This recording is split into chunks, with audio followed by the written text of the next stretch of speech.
السلام علیکم ورحمۃ اللہ۔ خلیفہ ہارون رشید کی بیوی ملکہ زبیدہ بنت جعفر فریضہ حج کی ادائیگی کے لیے مکہ مکرمہ آئیں۔ انہوں نے جب اہل مکہ اور حجاج کرام کو پانی کی دشواری اور مشکلات میں مبتلا دیکھا تو انہیں سخت افسوس ہوا۔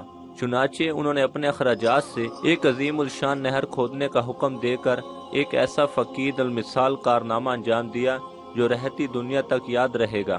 ملکہ زبیدہ کی خدمت کے لیے 100 نوکرانیاں تھیں جن کو قرآن کریم یاد تھا اور وہ ہر وقت قرآن پاک کی تلاوت کرتی رہتی تھیں۔ ان کے محل میں سے قرات کی آواز شہد کی مکھیوں کی بن بناہٹ کی طرح آتی رہتی تھی۔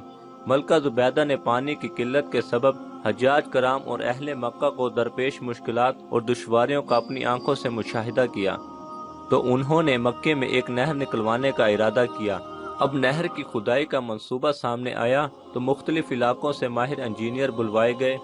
مکہ مکرمہ سے 35 کلومیٹر شمال مشرق میں وادی حنین جبال طاد سے نہر نکلنے کا پروگرام بنایا گیا۔ اس عظیم منصوبے پر 17 لاکھ دینار خرچ ہوئے۔ جب نہر زبیدہ کی منصوبہ بندی شروع ہوئی تو اس منصوبے کا منتظم انجینئر آیا اور کہنے لگا، آپ نے جس کام کا حکم دیا ہے اس کے لیے خاصے اخراجات درکار ہیں، کیونکہ اس کی تکمیل کے لیے بڑے بڑے پہاڑوں کو کاٹنا پڑے گا، چٹانوں کو توڑنا پڑے گا، نشیب و فراز کی مشکلات سے نمٹنا پڑے گا، سینکڑوں مزدوروں کو دن رات محنت کرنی پڑے گی، تب کہیں جا کر اس منصوبے کو پایا تکمیل تک پہنچایا جا سکتا ہے۔ یہ سن کر ملکہ زبیدہ نے چیف انجینئر سے کہا، اس کام کو شروع کر دو، خواہ کلہاڑے کی ایک ذرہ پر 1 دینار خرچ ہوتا ہو۔ اس طرح جب نہر کا منصوبہ تکمیل کو پہنچ گیا تو منتظمین اور نگران حضرات نے اخراجات کی تفصیلات ملکہ کی خدمت میں پیش کی۔ اس وقت ملکہ دریائے دجلہ کے کنارے واقع اپنے محل میں تھی۔